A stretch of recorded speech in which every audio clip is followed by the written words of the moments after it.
Welcome to the podcast. I'm Em, and today we're discussing Romans, specifically chapter 1. Whether you're new to the Bible or familiar with it, we're exploring this together. Let's talk about Romans. This isn't just an ancient letter, it's relevant to what we face today. Paul, the author, was passionate about his beliefs, and that passion comes through in every word. In Romans 1, Paul introduces himself as a servant of Christ Jesus, called to share the gospel. It's not just a job for him, it's everything. He lays out what the gospel is about. Jesus, fully human and fully God, came to earth, lived a real life, and sacrificed everything for us.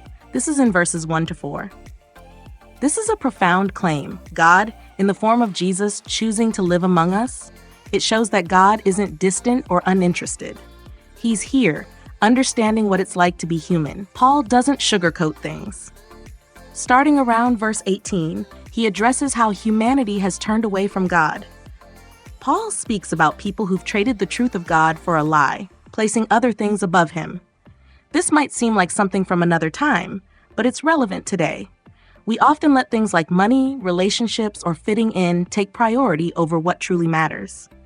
In verse 25, Paul says, "They exchanged the truth about God for a lie, and worshipped and served created things rather than the Creator, who is forever praised." It's easy to think, that's not me, but we all have those moments. It might not be about worshiping idols, but consider the things that control our lives.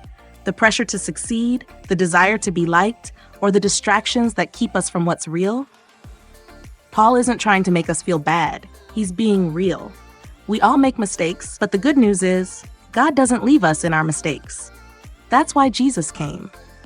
Verse 16 of Romans 1 says, "For I am not ashamed of the gospel, because it is the power of God that brings salvation to everyone who believes." That's what makes this worth discussing.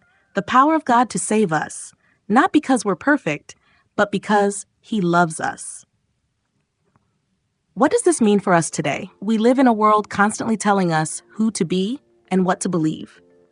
Romans 1 asks us to reflect on who God is and who we are in Him. It's not about following rules or pretending to have it all together. It's about being honest with ourselves and with God, recognizing our need for Him, and embracing His grace.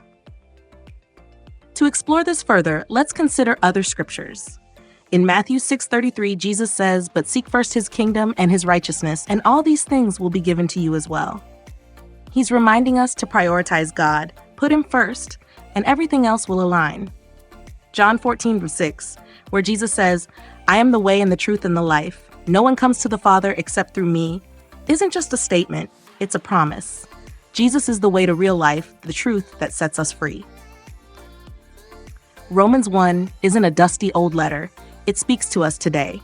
It's challenging, but it's also an invitation to know God in a real, life-changing way. If you've never opened a Bible, now might be a good time. Look at Romans and consider what God might be saying to you. Thanks for joining me today. If you enjoyed this conversation, subscribe so you don't miss our next episode. We'll be diving into Romans 2 next time, and I'm excited to continue this journey together. Until then, remember to keep seeking, keep asking, and keep growing in your faith. God bless, and see you next time.